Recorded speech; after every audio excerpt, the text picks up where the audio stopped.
Ini adalah kisah tentang seorang pria yang mencoba mencari jalan pintas untuk pulang. Rico mengusap wajahnya yang lelah.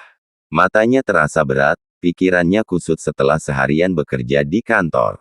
Malam itu, jam menunjukkan pukul 11.45 malam. Ia baru saja keluar dari gedung kantornya dan bersiap untuk pulang. Hujan rintik-rintik mulai turun, membasahi aspal jalanan yang sepi. Lampu-lampu kota berkedip samar, dan suara jauh dari klakson kendaraan yang melintas terdengar di kejauhan. Ia menghembuskan napas panjang. Macet lagi. Gumamnya, jalan utama menuju rumahnya selalu penuh kendaraan, terutama saat malam hari. Lalu lintas yang padat membuatnya semakin malas untuk berkendara. Ia meraih ponselnya, membuka aplikasi GPS, dan mencari rute alternatif. Dan di sanalah ia melihatnya. Sebuah jalan kecil yang tampaknya bisa menjadi jalan pintas. Jalan itu memotong melewati daerah pedesaan dan bisa mengantarnya langsung ke jalan raya dekat rumahnya. Tanpa berpikir panjang, Rico membelokkan mobilnya ke arah jalan itu. Awalnya, semuanya tampak biasa saja. Jalanannya memang lebih sempit, tapi cukup mulus. Hanya ada beberapa lampu jalan, dan pohon-pohon besar di pinggir jalan membentuk bayangan panjang yang bergerak pelan tertiup angin. Tidak ada kendaraan lain, tidak ada rumah, hanya ada dirinya, dan jalanan kosong yang semakin menelan keheningan malam. Tapi, setelah beberapa menit berkendara, sesuatu mulai terasa aneh. Jalanan ini terasa terlalu panjang. Seharusnya, menurut GPS, ia sudah hampir sampai di jalan utama. Tapi sejauh mata memandang, yang ada hanyalah jalan lurus yang tidak berujung. Dan lalu, ia melihat sesuatu. Di pinggir jalan, ada sebuah rumah tua. Rumah kayu kecil dengan jendela terbuka, dan tirai putih yang berkibar ditiup angin. Ia mengabaikannya. Tapi 5 menit kemudian, rumah itu muncul lagi. Persis sama, jendela yang sama, tirai yang sama. Jantungnya mulai berdebar. Ia mencoba menenangkan diri. Mungkin aku hanya berputar tanpa sadar, katanya pelan. Tapi, tidak ada persimpangan di jalan ini. Tidak ada tikungan. Tidak ada belokan. Jalan ini hanya lurus. Jadi bagaimana bisa ia kembali ke tempat yang sama? Ia menekan pedal gas lebih dalam, mencoba melaju lebih cepat. Lalu, terdengar suara ketukan di jendela mobilnya. Perlahan, ia menoleh. Kosong. Tidak ada siapapun di luar.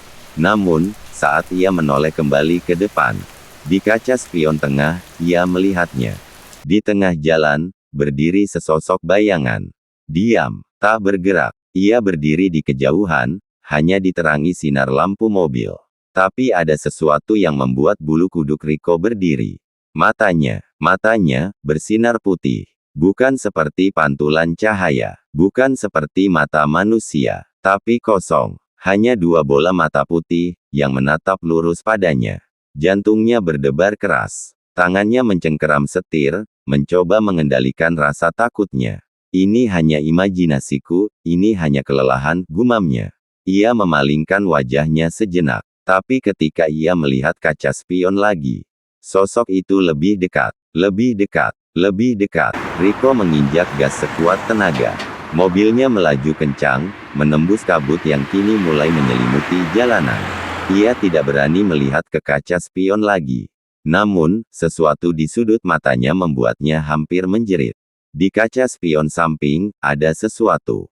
Di kursi belakang mobilnya, seorang wanita, mengenakan gaun putih panjang, rambut hitamnya panjang, menutupi sebagian wajahnya. Ia tersenyum, dan sebelum Rico sempat bereaksi, lampu mobilnya mati. Semuanya menjadi gelap.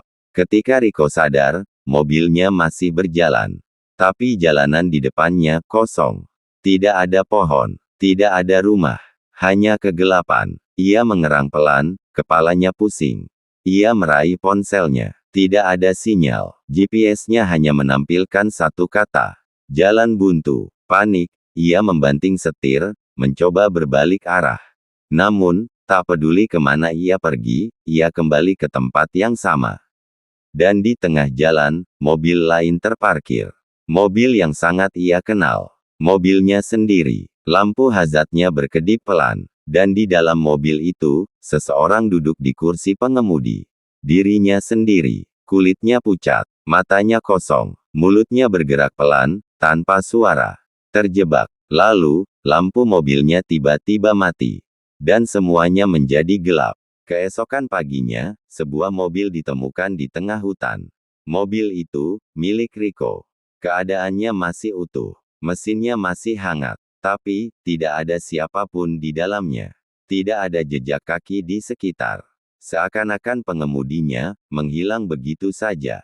Seorang petugas kepolisian yang memeriksa mobil itu menemukan sesuatu di ponsel Rico. Layar GPS-nya masih menyala, menampilkan satu kata, jalan buntu.